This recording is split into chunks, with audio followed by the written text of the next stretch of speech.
Hello.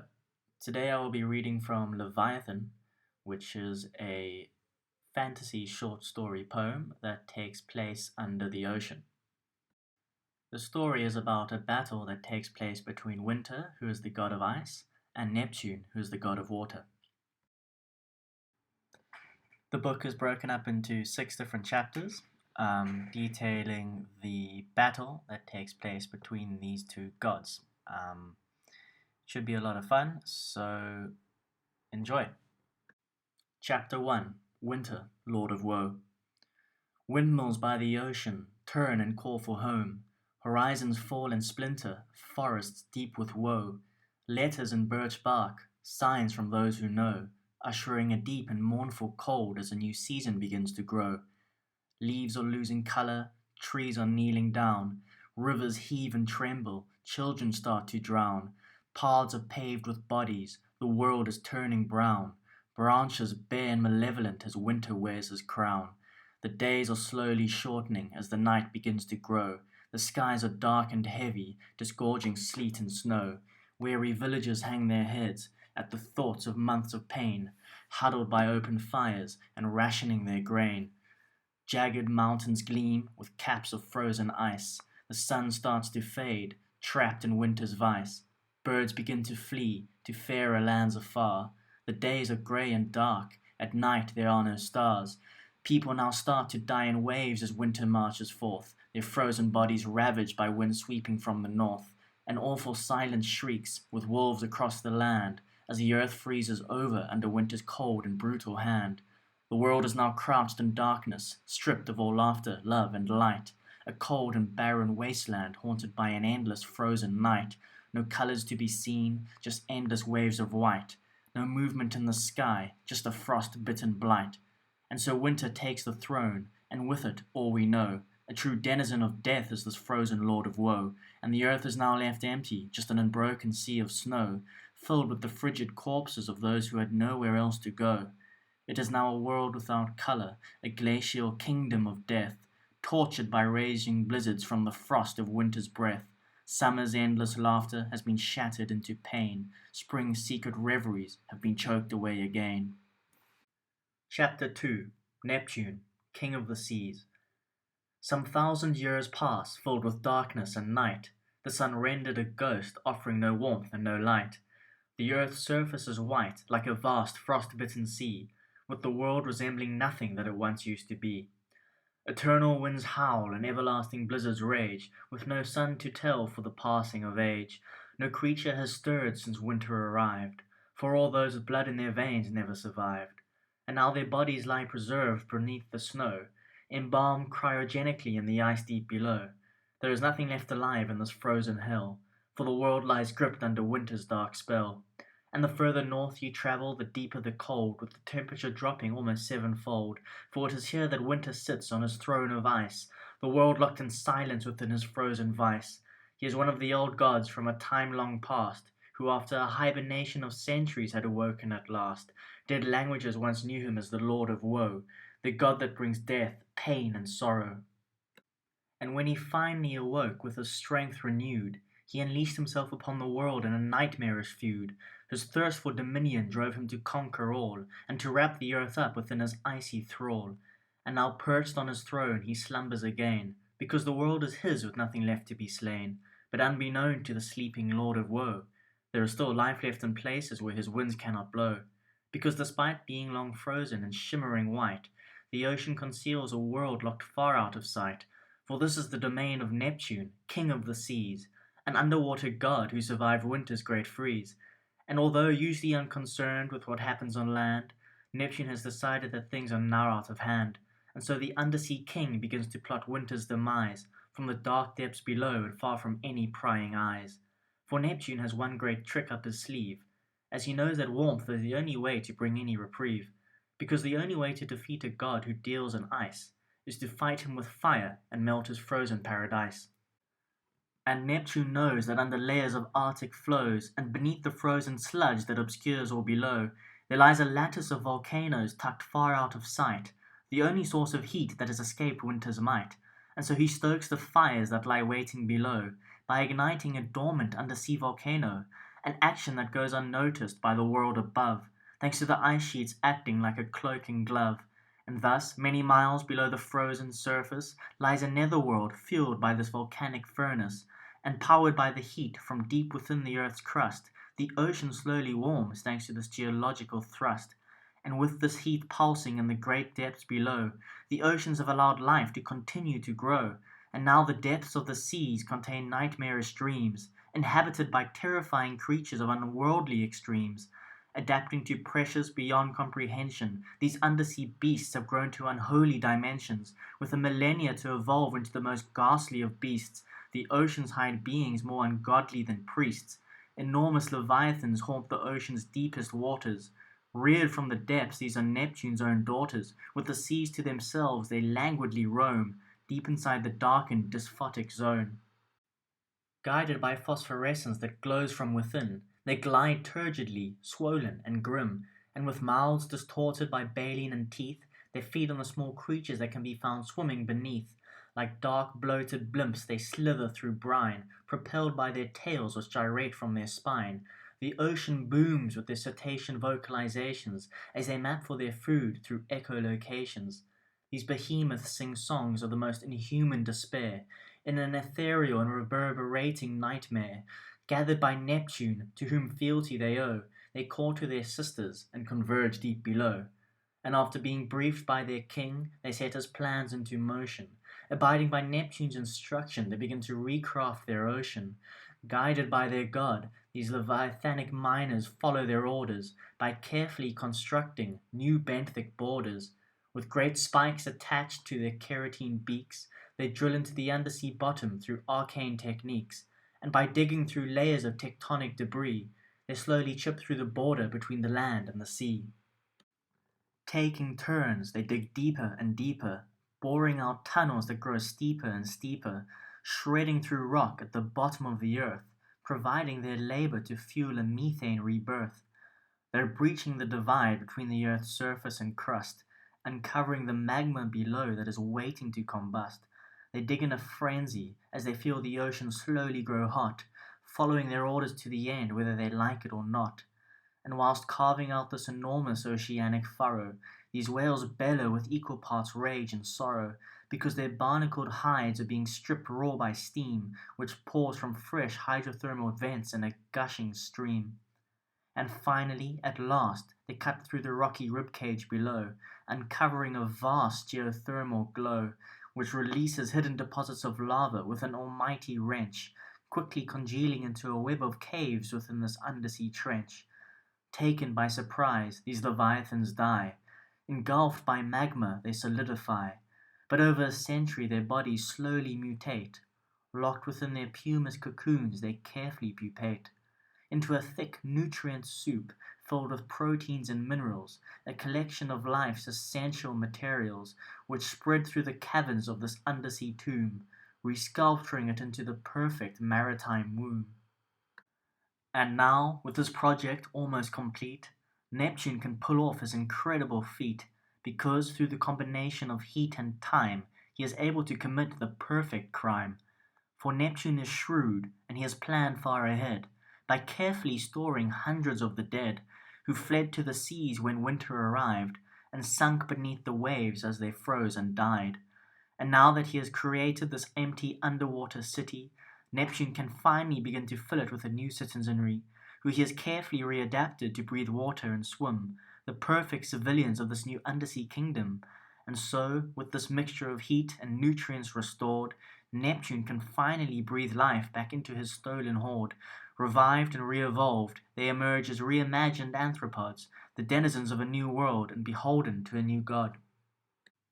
Chapter 3. An aquatic kingdom emerges. And now within these lava-formed caves lives a new society, of mermen and women in scattered variety. From all races and creeds they've evolved alike, with the gills of cod and the tails of pike. They've forged a bustling society in this great ocean trench, locked within the embrace of its volcanic stench. Fueled by the gases from these deep water vents, they've built a new civilization with its heated contents. They've developed a complex hierarchy of kings and queens, carefully breeding to craft more accurate genes, which have given their bodies a marine constitution. adding to Neptune's accelerated evolution. Each generation grows stronger with large dexterous fins and armored scales replacing their old human skins. Their hands became simultaneously webbed and clawed, and they have thick fleshy jowls where excess oxygen is stored.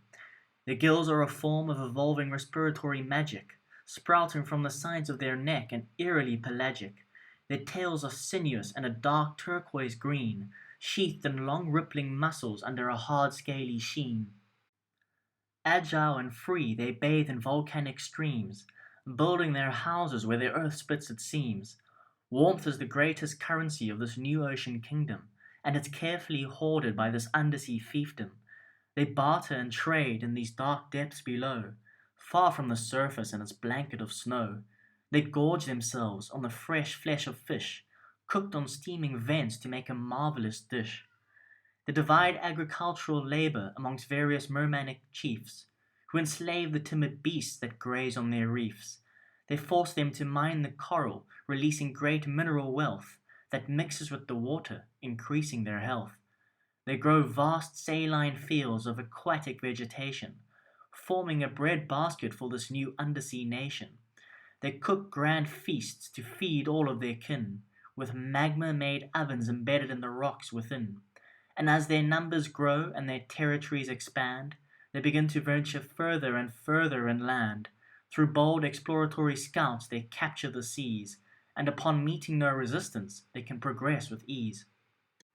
Thus, with ample time and resources to spare, they strip the ocean floor thoroughly bare, because they know that below the rock a rare gem awaits, in the form of bubbling lava between the Earth's tectonic plates.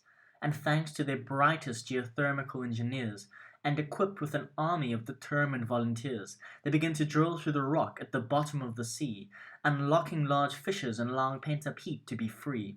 And after many years of industrious drilling and toil, they unleash enough volcanic warmth to make their oceans boil. With this precious heat unfettered, the ocean now thrives, giving birth to burgeoning aquatic lives. Large bustling reefs filled with creatures unnamed sprout in their masses as their world is reclaimed. This heat is a godsend, a breath of fresh life that cuts through the cold like a blacksmith's knife. And with all this warmth released, the merman cities explode, giving rise to a network of architectural nodes that are connected by pressurized currents of steam, adding swift transportive mobility to the merman's regime. With endless sources of heat at their easy disposal, the mer people become the ocean's true mogul. They craft intricate vessels that slowly ascend to carry out research where the deep waters end. From the Hadal pelagic with its trenches and pressure, they climb ever upwards to where the water is fresher. Through the abyssopelagic where the continents rest, they climb even higher, carrying out test after test. Through the bathopelagic of continental slope, where the water grows colder as the heat loses hope, and finally into the mesopelagic, the great midwater zone that crests the epipelagic where the surface calls home. And the higher they climb, the colder it gets. As the volcanic heat from below slowly runs out of zest, they see less and less life until there is nothing at all. With temperatures dropping, life slows to a crawl. And when they finally catch a glimpse of their vaulted ceiling, they're all shocked into silence at the sight that they're seeing, because here their water transforms into a medium unseen, a giant slab of ice, a discovery beyond their wildest dreams. And after much consternation, their scientists decide that they need to know what lies beyond this frozen hide, and so they cut into the ice with heated tools, melting the long frozen molecules. It takes them over a day to cut through 10 meters of ice, slowly crafting a portal with every slice, building a gateway between their world and the next. They are equal parts excited, fearful, and vexed. And suddenly, with a crack, they burst through to the other side, unveiling something which leaves them completely horrified. For the entire ocean is frozen, a most shocking sight, as there is nothing to see, just endless miles of white. Chapter 4. Winter Awakes. Unfortunately, the mermen's actions have increased their visibility, as the surface above begins to change with the ocean's newfound fertility. Cracks in the ice sheet start to form in their masses, as they melt from beneath with the ocean's new gases. And deep in the north, where the frozen cold bites, Winter has reawoken with a terrible fright, because warmth is his greatest fear and his most dreaded enemy, to which he will always respond with unmatched hostility. For he can detect thermal heat from its gaseous motions, and he can sense its warmth pouring off of the oceans. Thus he awakes in a fury of blind, shrieking rage. Frothing in anger, he now has a new war to wage. And so with the earth's surface conquered, he now turns to the seas, planning to infect their waters with his frigid disease. He shall not rest until all life is frozen into submission, the earth rendered a morgue, and him the mortician. And so it is from deep within these icy northern lands that Winter begins to pull strings with his puppeteer's hands, for he is a resourceful god, this lord of woe, with a larder of thousands of corpses embalmed in the snow. Their long frozen bodies have been preserved by the cold, in a cryogenic sleep that Winter has carefully controlled. Now he raises them from slumber with powers of old, an army of dead who would do as they're told. Revived from their sleep, they crawl from their holes, emerging from the snow like frost-bitten moles. With their orders received, they gather in vast legions, a battalion formed within these dark polar regions. Clothed in their old lives, they stagger undead, on stalactite limbs that warily tread. With mouths frozen shut, they can emit no sound, just the slush of the snow as their legs dig through the ground. These walking corpses are all under winter's hold, as they've lost their sentience with brains frozen cold. Without living nerves they can feel no pain, so they walk day and night over the icy plain. This is the great weapon that winter yields, who with steps preordained trudge over glacial fields, dragging their corpses through miles of snow. They march in their masses to the oceans below. They walk steadily through the frozen nights, with eyes rolled back to their bloodied whites. Many clutch weapons forged by steel and ice, with razor-sharp edges that are perfect to slice. Within days they arrive upon the Arctic shores, reporting for duty as the undead cause, ready to wage war in the depths of the sea, the only place that escaped winter's tyranny. And luckily for them, Winter has planned far ahead by creating a gateway for his army of dead, because where the snow meets the sea, a great crack forms, a tear in the ice through which they can all be reborn. And now, assembled in their thousands at this coastal border, they take their next step to fulfill their king's order, by plunging into icy waters like a landslide of bipedal stones, immediately sinking to the depths thanks to their long frozen bones.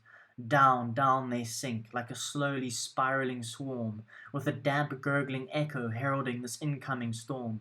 They congregate en masse on the empty ocean floor, with the first making space for those who must still drop from the shore.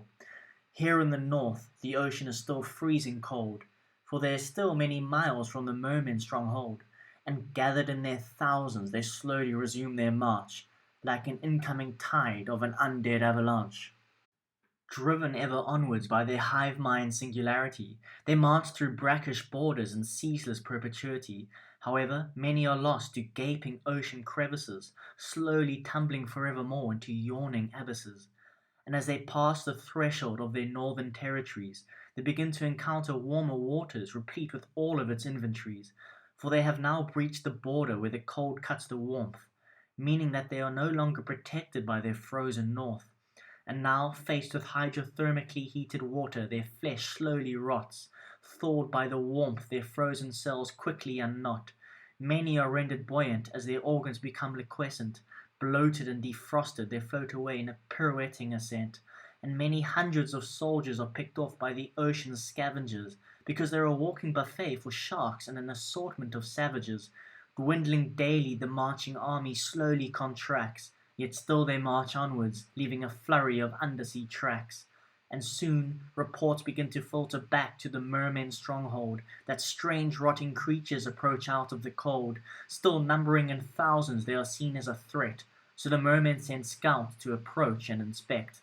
The scouts are amazed to find that they are almost their kin, for they look so alike, apart from no gills, tails, or fin. And so a mermanic emissary swims down to engage, sending out various vocalizations in a linguistic rampage. However, to his surprise, he is met with neither sound nor diplomacy, as these creatures are mute and lack all sociability. Instead, his head is removed from his torso with a flurry of steel, and suddenly the initial reports of the threat are tangibly real. Shocked and appalled, the remaining scouts turn and evade, murmuring in disbelief at the creature's strange sharpened blade. For the first time in their lives, they have met an organized force, marching in from the north and fighting for some still unknown source. Their panicked reports are sent to the capital city, whose political powers quickly form a committee that is tasked with addressing this new situation through a process of chaos and great consternation. Perturbed and dismayed, they seek out their god for counsel, hoping he can better inform their hastily formed council. Neptune, they beg, please help us, our king. Please help us combat this malevolent thing. And Neptune grins with delight when he hears their report, as he knows that this can only be Winter entering his undersea fort. His great ruse has worked, and he has awoken the beast by stoking his deep water ovens and letting their heat rise up like yeast.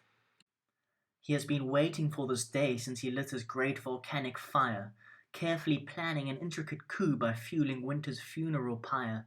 And today is the day that his plans will finally come to fruition, by creating a new world order through which he can achieve his ambition. For he has forced Winter's hand by revealing his troops, and he has enticed them under water in their slowly thawing groups, meaning that now he can put his carefully formed plans into motion by melting the ice and turning the entire world into ocean. Because Neptune knows that ice is just water, albeit in a frozen form, that will return to water if you just make it warm. Thus Winter's greatest strength, that of creating ice through cold, is also his weakness, because to Neptune, ice is just unrefined gold. Chapter 5.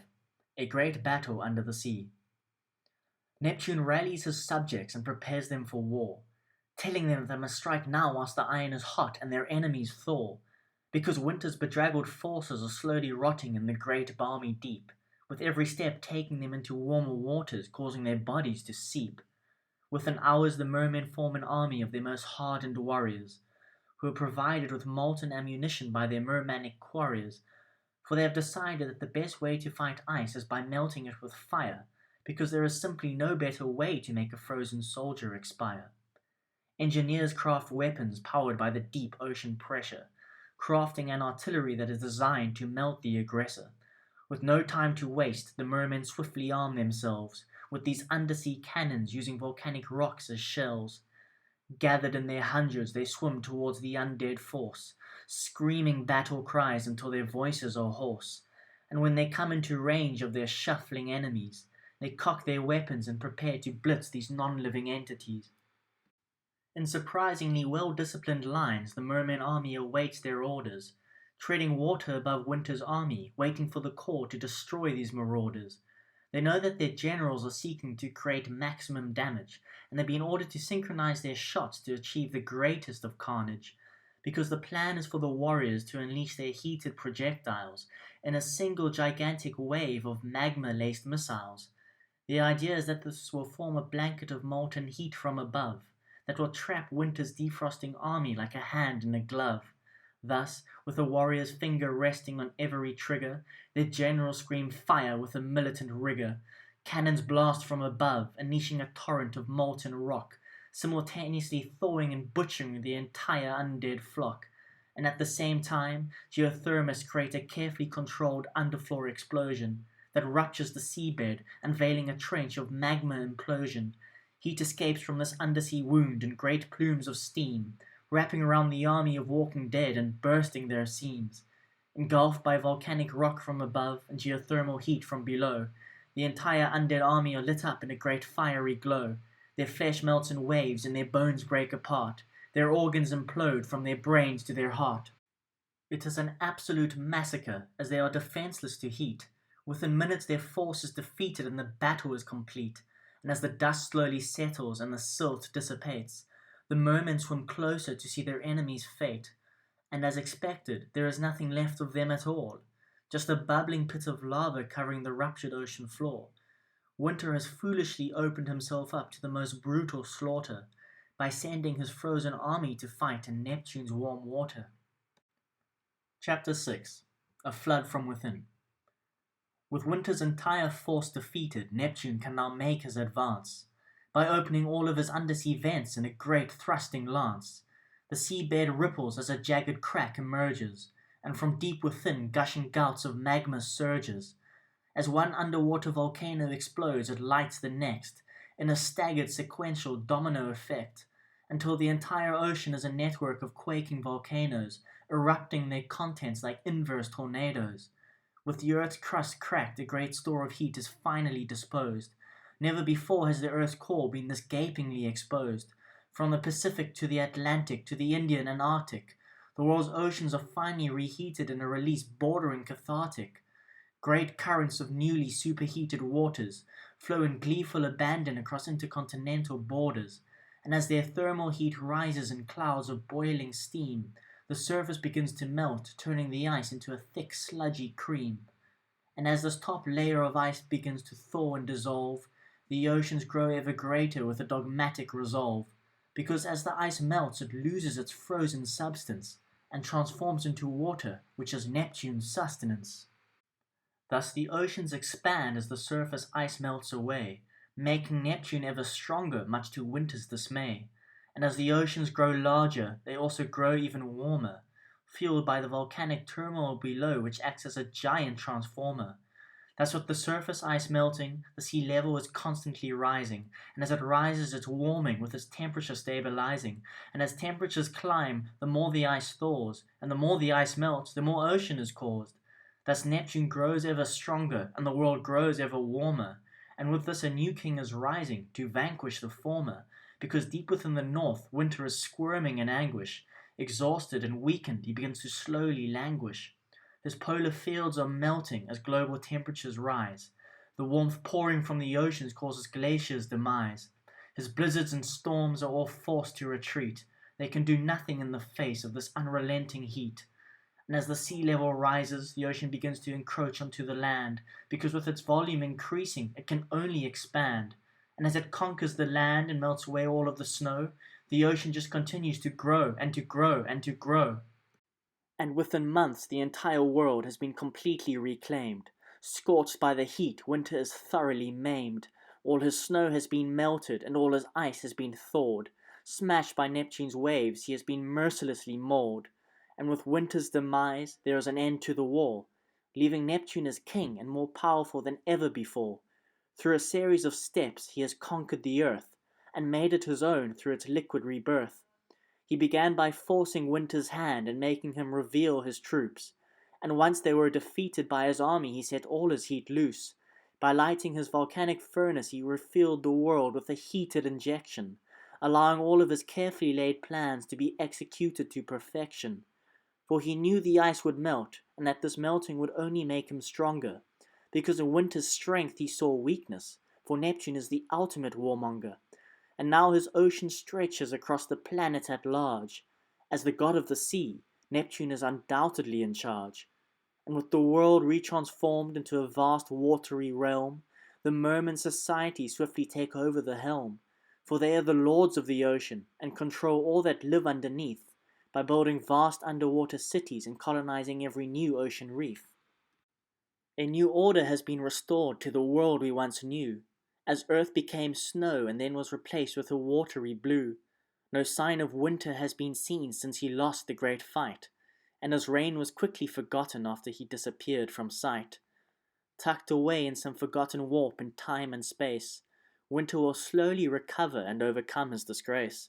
And as long as Neptune maintains the warmth, he can keep winter at bay, for the Lord of Woe dare not show his face until the heat fades away. But should there ever be a time when the great undersea furnace goes out, then all should beware, as a vengeful winter will be in with a shout, because, much like how ice can be turned into water with the application of heat, water can also be turned back into ice if you just let the opposite pattern repeat. Alright, that was Leviathan. I hope you guys had as much fun listening to it as I had writing it. And thanks again for sitting through almost 30 minutes of me talking to myself. Thank you again. Cheers.